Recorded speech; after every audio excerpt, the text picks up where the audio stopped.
Tudo bem, galerinha? Como é que vocês estão? Tutor Carlos na área. Dessa vez a gente vai falar a respeito de PIN na parte ABNT. É uma nova aula com novas atualizações. Para quem já viu, já assistiu às aulas anteriores, ou conseguiu assistir através das lives que nós ministramos, muitas vezes, ou eu em companhia de outros tutores, ou muitas vezes eu de uma maneira solitária, mas existe um novo material para ser colocado a vocês referente à parte ABNT do PIN. Então, houve algumas atualizações, a gente faz questão de mostrar nesse vídeo. Eu vou rodar uma apresentação em PowerPoint. É uma aula relativamente longa, por isso que é importante, afiem os pulsos, memorizem papel e caneta, ou tem gente que gosta até de escrever no seu smartphone, no seu notebook, no seu tablet, como vocês preferirem, mas tendo oportunidade, revejam essa aula ou alguns trechos dela, quantas vezes forem necessárias. Vamos compartilhar a nossa tradicional tela? Deixa eu ver aqui. Eu fico um pouco perdido, porque o mouse ele parece que ele tem vida própria, ele vai de um lado para outro, né? Mas eu achei o mouse. Vou compartilhar em 3, 2, 1, pronto. Olha aí, ó. Olha a telinha aí para vocês, olha o nosso PowerPoint, ou como meus colegas gostam de falar, olha o nosso PPT aí. É o PowerPoint. Ah, o PowerPoint.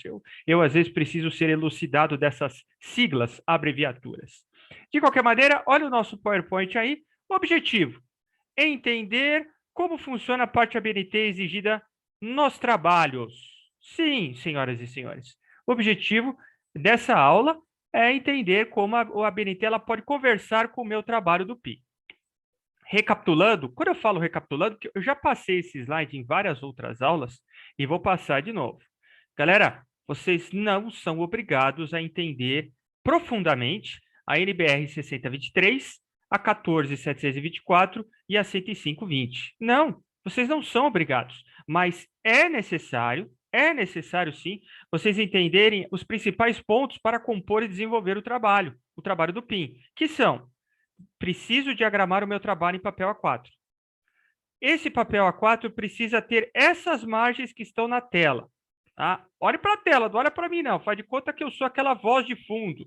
Não tem as dublagens de filme? Então vocês olham para o ator que está lá contracenando e tem a voz de fundo que dubla o ator. Pois é, eu sou a dublagem agora. Então, foco na tela. Tá? Item A, papel A4. Item B, as margens que vocês vão diagramar esse papel A4 devem ser nesse formato, nessa disposição, nesse tamanho. Principal é o tamanho. Superior à esquerda, 3 centímetros. Inferior e direita, 2 centímetros. O espaçamento entre linhas é 1,5.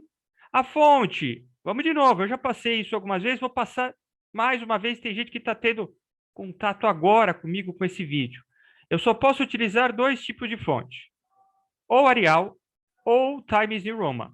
Não é Times, é Times New Roman. Ah, Carlos, mas eu quero misturar. Eu quero começar com Arial e alguma coisa eu quero fazer com Times New Roman. Não pode, segundo as normas ABNT estipuladas pela universidade. Não pode. Escolha uma fonte, eu começo com ela e vou até o final. E a fonte é tamanho 12.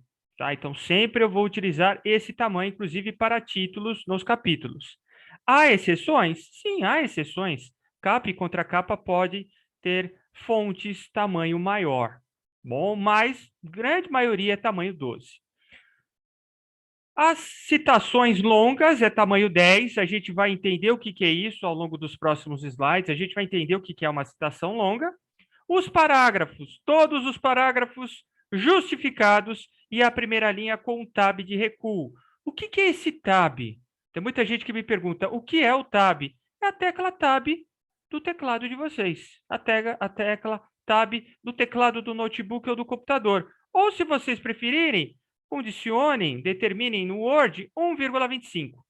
A 1,25 equivale, na maioria das vezes, a pressão, pressionar uma vez a tecla Tab ou até duas vezes a tecla Tab. Bom, é preciso ter esse recuo. Não pode todos os textos ficarem justificados. E esse recuo ele só acontece na primeira letra da primeira linha. E o item principal desse slide, que a gente vai, de novo, adentrar ao longo dos próximos slides, ao longo dessa aula, a paginação. Eu vou ler, vou perguntar e eu mesmo vou responder. É meio doido isso, mas é um monólogo. Como eu estou gravando o vídeo, vai funcionar como um monólogo, mas vocês podem responder posteriormente. Eu sei que eu vou ser um pouco doido agora, mas eu preciso, porque eu estou gravando o vídeo. Então, eu vou explicar, vou perguntar e eu mesmo vou responder. Primeiro, a explicação com base na leitura. Todas as folhas do trabalho devem ser contadas, mas não numeradas. A numeração é colocada a partir da introdução. De novo, todas as folhas do trabalho devem ser contadas, mas não numeradas. A numeração é colocada a partir da introdução. Se eu tenho um trabalho com capa, contracapa, resumo, sumário, eu vou contar todas essas folhas. Eu conto a capa como página 1, eu conto a contracapa como página 2, eu conto o resumo como página 3, eu conto, mas eu não numero, eu não coloco a numeração na página. Eu não demonstro para o meu leitor que aquela página é a página 1, 2 ou 3. Eu sei para mim, para minha contagem. Eu só vou mostrar a numeração da página a partir da introdução. A partir da introdução, eu demonstro para o meu leitor que aquela página ela tem um número. O porquê disso, senhoras e senhores? Vamos observar agora o próximo slide, que demonstra um sumário. Então, repare, eu pergunto e eu mesmo respondo. Temos um sumário. O sumário ele é esquematizado a princípio, primeiramente, a partir da introdução. Quase que não sai, mas saiu. A partir da introdução. Então, eu sei que a introdução ela está na página 6. E sei também que antes nós temos 5 páginas. Então, o trabalho ele não começa na introdução. Ele começa na capa, que é a página 1. Eu conto essa página, mas eu não numero, eu não aloco o número nela. Eu sei que tem a página 2, que é, por exemplo, a contracapa. Eu conto ela, mas não aloco o número. Eu sei que tem a página 3. Página 3, por exemplo, é o resumo. Por exemplo, é o resumo. Eu conto ela, mas eu não numero. De uma forma que eu chego lá na página da introdução. Essa página, além de contar, eu vou numerar ela. E vou discriminar ela no sumário. Por quê? Novamente, por que isso? E eu mesmo respondo. Porque é a partir da introdução que começa o desenvolvimento textual de vocês. O desenvolvimento textual acadêmico de vocês começa a partir da introdução. Então, a introdução é como se fosse a página 1 do trabalho de vocês no quesito desenvolvimento textual. Quando a gente cita que a paginação é a partir da introdução, eu estou dizendo para vocês, olha, não importa se o trabalho tem 15, 20, 50, 100 páginas, vocês só vão demonstrar o número de páginas a partir da introdução, a partir do momento que vocês começam a desenvolver o trabalho em si.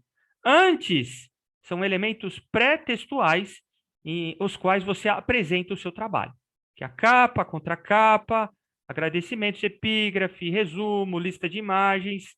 Repito, você conta as páginas, você sabe que a página 1, 2, 3, 4 e 5, você sabe, mas você só vai numerar, só vai mostrar para o leitor o número de página a partir da introdução. É por isso que nos sumários não tem discriminado capa contra capa, agradecimento. É por isso, o sumário ele só mostra para o leitor a introdução, porque ele entende que a introdução é a primeira parte do desenvolvimento textual do aluno. Certo? Se eventualmente vocês tiverem dúvidas, voltem um pouquinho o vídeo, conversem com os tutores, conversem com o suporte da universidade, mas eu espero sinceramente que essa parte da paginação tenha ficado pelo menos um pouco mais clara. Exemplos internos do trabalho, exemplos internos, está aqui, ó, a diagramação, olha, a introdução. Olha lá o númerozinho da página, lá, tô vendo lá, olha só, página 6, está lá. Consigo ver que é a página 6 do meu trabalho. Para mim é a primeira página do desenvolvimento, mas eu já contei como página 6. Então eu tenho os parágrafos, está aqui os parágrafos, todos eles justificados, espaçamento de 1,5 entre cada linha. Olha o tab ali, olha o recuo, 1,25 lá. Antes do O, eu tenho um espaço em branco, que é justamente esse recuo. Então, esse slide, ele procura demonstrar de uma maneira visual, a diagramação. Mais um slide interno, né? Dessa vez de um capítulo interno, que é Economia e Mercado. Olha lá, eu tô vendo, gente. Tem o número de página demonstrado. Eu tô vendo. Então, eu espero que vocês também estejam observando, senão podemos dialogar. É página 7 por quê? Porque a partir da introdução eu consigo numerar. Eu consigo não só numerar, como também demonstrar para o meu leitor que o número daquela página consta na própria página. Eu pagino a página. Então, eu consigo demonstrar de forma clara que a página 7, 8, 9 e 10 a partir da introdução. Subentende-se que o trabalho ele começou na página 1, na capa, mas essa capa, eu conto ela para mim, mas eu não pagino ela para o leitor, eu não demonstro isso na própria diagramação da folha. Tem uma estrutura também interna, tem um subtópico, atenção, vocês podem desenvolver o trabalho vocês podem desenvolver o trabalho de vocês com subtópicos, é o ideal, justamente para melhorar a coerência, para eu poder dividir melhor e poder fazer com que o leitor do meu trabalho entenda melhor os tópicos. E vamos entrar numa parte da aula, acredite ou não, a gente já está na metade. Eu sei que eu falo muito. Às vezes eu preciso até falar muito. Mas já estamos na metade da nossa Super Ultra Mega Blaster aula, que é a parte das citações e das referências, que sem dúvida nenhuma é a parte principal, por assim dizer, que é onde a gente começa a passar para o aluno a necessidade intrínseca de eu desenvolver um texto original. Atenção, senhoras e senhores, é vedada a cópia de trabalhos de outros trechos de outros trabalhos, de outros trechos de outros livros, revistas ou sites, sem citar e sem referenciar. Vedado. Cuidado, porque isso pode descontar nas notas de vocês. E aí nós entramos na regra de ouro. Regra de ouro das citações. Sempre conectar as citações do texto de vocês às referências bibliográficas. Citei, referencio. Citei, referencio. Jamais eu cito sem referenciar, jamais eu referencio sem citar. Tá? O ideal é isso. Até tem trabalhos que referenciam algumas outras obras sem as devidas citações. É perfeitamente possível. Mas, a grosso modo, eu passo para vocês, especialmente quem está tendo contato agora com o PIN, por favor, citem, referenciem. Citem, referenciem. É preciso ter essa conexão o tempo inteiro entre a citação e a referência. E está aí o exemplo. Está aí o exemplo no slide. Tá? Olha que legal. Então, eu tenho lá no texto. Vamos falar a respeito do Grupo Financeiro Bradesco. E eu cito que as informações estão sendo retiradas do site Bradesco, no caso acessado em 2021. Nas referências bibliográficas, olha lá, dá uma olhadinha, tá lá, Bradesco também, tá a página que eu acessei e principalmente está a data. Daqui a pouquinho a gente vai falar a respeito desse conceito de referenciar com data, mas precisa alocar a data que eu acessei a página. Eu cito, eu referencio, de uma forma que eu vou me proteger contra o quê? De novo, está tendo esse monólogo, tá? Não repare, não é coisa de doido, não, é monólogo. Eu pergunto, eu respondo. Vamos nos precaver contra o quê? Contra o plágio. Plágio, não vamos nos plagiar ou plagiar outros. Trabalho bom, trabalho que não tem plágio. Trabalho bom é trabalho que tem citação e referência. Então se eu pego um texto de um livro, de um site, coloco no meu trabalho, sem a devida citação, sem a devida referência, eu estou plagiando. Cuidado, muito, mas muito cuidado, porque o professor, ele pega no pé. Ele lê trabalho, gente, ele identifica que aquilo lá não é de vocês. Continuando, nessa pegada, por assim dizer, da parte das citações, eu tenho dois tipos de citações, a direta e a indireta. De antemão, eu já aloco para vocês que a direta é a mais difícil, a indireta é a mais fácil. E vou explicar, não é só verbalizar, tem que explicar. A direta é feita quando transcrevemos diretamente. Olha, eu até separei por sílabas. Diretamente o trecho da obra do autor. Então, se eu tenho um trecho de um livro, de uma revista, de um site, eu tenho que alocar esse texto no meu trabalho. É uma citação direta. E para isso eu tenho que obedecer algumas regrinhas. Colocar em aspas duplas, colocar a página do livro, o ano da publicação. Se for uma citação direta longa, eu tenho que fazer uma diagramação especial no meu texto, na minha folha. É uma citação direta, requer um cuidado maior. É mais difícil. Temos também a citação indireta, a mais fácil. Por que é mais fácil? É feita quando redigimos nossas próprias ideias. Nossas próprias ideias usando o conteúdo de outros autores. Eu li, eu compreendi, eu escrevi com as minhas próprias palavras, mas eu não deixo de citar. Afinal, quem escreveu originalmente o texto não fui eu. Então, eu preciso dar o devido crédito. Eu preciso dar esse devido crédito. Para isso, existe essa citação indireta que não requer que o aluno aloque exatamente aquele trecho do livro, do site, da revista, na sua produção textual. Então, ele pode escrever com as suas próprias palavras, sem deixar de citar o autor, o ano, ou autores, anos, ou até, eventualmente, o local de onde ele está retirando aquela ideia. A citação indireta, ela é a mais fácil. E até para vocês, alunos que não têm tanta segurança em citar, utilizem da citação indireta. Vou dar um exemplo prático.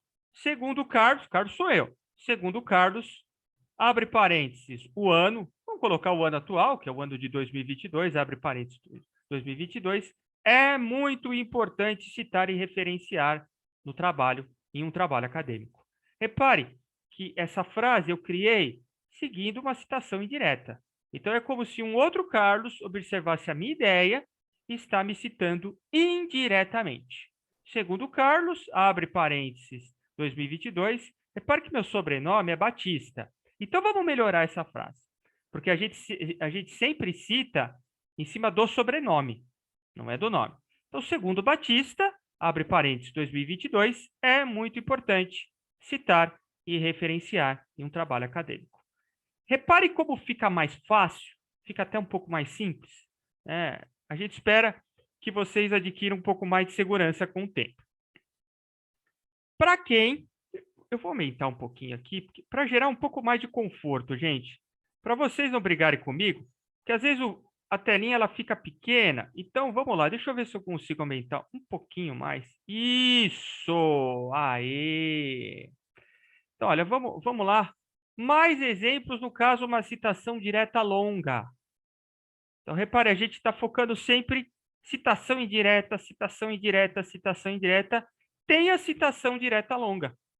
Tem a citação direta longa, que é nada mais, nada menos do que um trecho de um livro, de um site, com mais do que 3 linhas. Se eu perceber que o trecho ele é grande, ele tem mais do que 3 linhas, eu tenho que fazer um esquema especial dentro do meu trabalho. Tá? Então, eu tenho que deslocar esse trecho para a direita, apresentar um recuo de 4 centímetros. Ó. Eu estou indo com o mouse aqui, ó, mostrando o recuo. Da esquerda para a direita.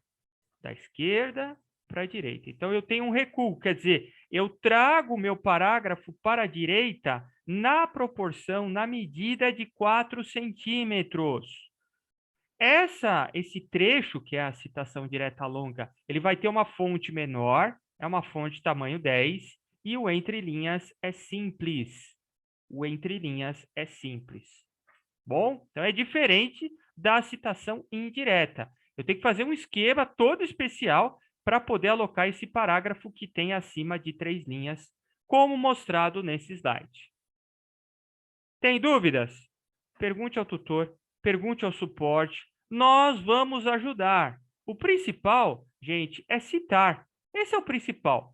Não é necessariamente vocês decorarem as regras, as normas. Isso, com o tempo, vocês vão praticando. Certo? Caminhando agora para o final da aula, deixa eu tirar um pouquinho aqui. Ó. Isso, vamos tirar. Eu estou com a impressão que a minha câmera ela está tapando os títulos. Eu estou com essa impressão. Para eu tirar essa impressão da gravação, desloquei ela para a esquerda. Talvez vocês não notem absolutamente nada, mas continuamos assim. Vamos aos exemplos. Então, no início da aula, eu falei da importância a respeito de citação, falei das regras, que tem que ter um trabalho. Agora a gente vai exemplificar, citando e referenciando livros. Tá aí, ó. Tá na telinha de vocês. Indicando livros. Então, eu tenho uma expressão. Gil, abre parênteses, 2002, descreve de maneira que todos podem observar.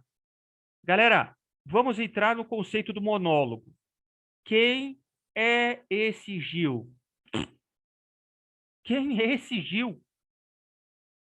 De novo, quem é o Gil? Eu só vou saber quem é o Gil nas referências bibliográficas. Nas referências bibliográficas, se eu não me engano, o nome dele é Antônio Carlos, se eu não me engano, eu vou entender que é o Antônio Carlos Gil. Ah, o Antônio Carlos Gil, aquele cara que fez, aquele autor que fez o livro, que confeccionou, que escreveu o livro Como Elaborar Projetos de Pesquisa. Então, repare que no texto eu tenho uma citação indireta. Eu não estou citando diretamente o autor, porque eu não estou alocando nenhum trecho do livro do autor. Eu estou citando indiretamente que Gil descreve de maneira que todos podem observar. Mas o leitor ele vai interpretar quem que é o Gil. Quem que é o Gil? Ele vai saber quem que é o Gil nas referências bibliográficas.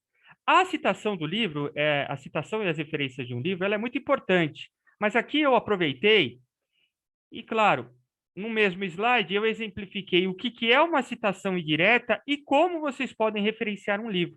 De que forma vocês podem referenciar esse livro? Está na tela. O livro ele precisa ter sobrenome, nome, título do livro, subtítulo, edição, local, editora e ano. Precisa ter esses principais elementos. Se o livro, por assim dizer, tem mais do que 3 autores, apesar que, segundo a nova regra, eu vou até abrir um parênteses nessa aula. Na regra BNT antiga, citava no máximo 3 autores. Na regra BNT nova, pode citar todos os 4, 5 autores? Pode. Depois eu vou até confirmar essa informação, mas segundo a regra nova BNT, pode citar todos os autores, sim, mesmo que seja em grande quantidade, 3, 4, 5 autores.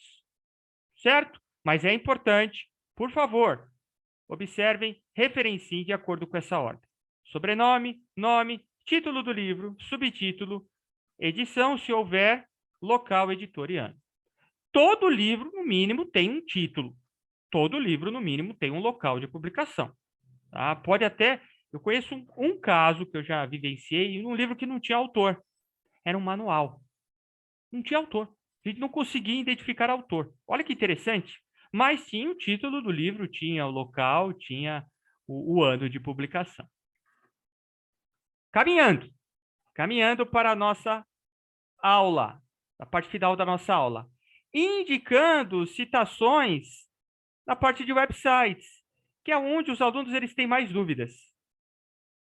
Pode citar sites? Pode. Pode citar sites sem autor? Sabe aquela cara que você às vezes quando você olha um trabalho, que você vai ler o trabalho, você faz aquela expressão, né? Você pensa, tudo bem, vou ler, mas poderia ser melhor. Não recomendo citar sites sem autores. Não recomendo, mas às vezes não tem jeito. Né? O ideal é vocês sempre buscarem informações na web que tenham autorias. Mas eu entendo, repito, que às vezes não tem jeito. Já me perguntaram, posso citar um site corporativo que não tem um autor? Pode. Mas o ideal é sempre vocês buscarem literaturas com autores. Quase que não saiu. Literatura com autores. E quando eu vou citar e referenciar, aliás, de olho no site. Eu ia falar de olho no site, mas de olho no slide. De olho no slide. De olho no site do slide. Pronto, consegui coordenar as duas frases. De olho no site do slide. Gente, ali nós temos a exemplificação de, novamente, uma citação indireta. Vou explicar e vou ler. É preciso muito cuidado com o plágio escolar, como escreve Camargo. Abre parênteses, 2018. Senhoras e senhores, quem é Camargo? Quem é o Camargo? Quem? Quem é o Camargo? Da onde vem o Camargo? Né? Da onde vem esse Camargo? Eu só vou saber nas referências bibliográficas que o Camargo é o Orson Camargo. Uma pessoa, um autor, um catedrático que escreveu o artigo Ctrl+C e Ctrl+V, o plágio escolar. Então, no meu texto, eu não coloquei um trecho da obra do Camargo, eu não citei diretamente ele, eu citei indiretamente. Como eu citei indiretamente ele, eu me dei o luxo de colocar o nome e o ano da publicação do autor. Só que nas referências bibliográficas, tchan, tchan, tchan, tchan, senhoras e senhores, nas referências bibliográficas tem absolutamente todo referente ao Orson Camargo. O sobrenome, o nome, o título, né, do artigo que ele escreveu, o link e o principal. Eu falo principal porque tem muitos alunos que têm dúvidas. O acesso. Eu preciso alocar a data de acesso. Dia, mês e ano, segundo as normas da universidade. E o mês é abreviado. Ok? O mês é abreviado. Na dúvida, observem o slide para a gente poder entender melhor, né? Vamos lá, vamos encerrar então a nossa aula com algumas dicas importantes. A formatação das referências está aqui dois sites bacanas para vocês observarem. Então, eu tenho o site Plagiarismo e o Plagium, vocês podem utilizar, são sites grátis. O manual ABNT da Unip, também está o link, tá? E, claro, evitem modelos prontos. Eu vou até diminuir um pouquinho a tela. Evitem modelos prontos, por favor. Evitem modelos prontos. O professor ele vai avaliar, ele vai passar ferramentas anti-plágio, tá, no trabalho de vocês. Vai identificar se tem cópias ou não. Por isso que é muito importante vocês utilizarem discursos originais. Certo, galera? Tá aí, ó, dica final. Leia os manuais e cuidado com os plágios. O tutor, eu vou interromper, vamos voltar para a minha tela principal. O tutor, o próprio suporte da universidade, ele vai passar para vocês, eventualmente, os principais manuais que a universidade ela trabalha. Na realidade, é um manual, tá? Que a gente pode, inclusive, colocar o link na descrição desse vídeo. Certo, galera? Aula um pouquinho longa, mas eu espero ter esclarecido. Até uma próxima oportunidade. E essa parte dos monólogos, não repara não, às vezes eu sou meio doidão mesmo, eu tenho que perguntar e eu mesmo responder. Valeu, até mais.